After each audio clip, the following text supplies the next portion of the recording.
सर्वसामान्यांना न्याय मिळवून देणारे हक्काचे चॅनल DSP न्यूज लाईव्ह। संपूर्ण महाराष्ट्रातील बातम्यांसाठी चॅनलला लाईक करा, सबस्क्राइब करा आणि शेअर करा। दोन अल्पवयीन मुलींवर अत्याचार करून खून, या घटनेच्या निषेधार्थ मूक मोर्चा।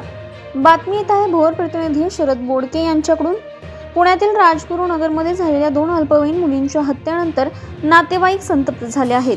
दोन सख्या बहिणींचे मृतदेह ड्रममध्ये आढळून आले होते।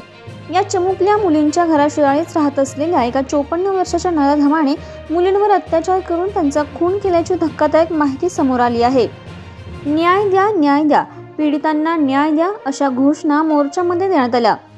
छत्रपती शिवाजी महाराजांच्या पदस्पर्शाने पावन झालेल्या भूमीमध्ये असा प्रकार घडला। राजगुरुनगरमधील दोन चिमुकल्या मुलींवर लैंगिक अत्याचार करून त्यांची निर्घृण हत्या करण्यात आली।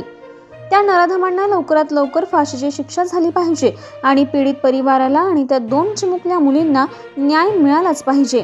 यासाठी दिनांक 31 डिसेंबर 2024 रोजी भोर बस स्टँड ते तहसीलदार कार्यालय राजवाडा येथे मूक मोर्चा काढण्यात आला होता।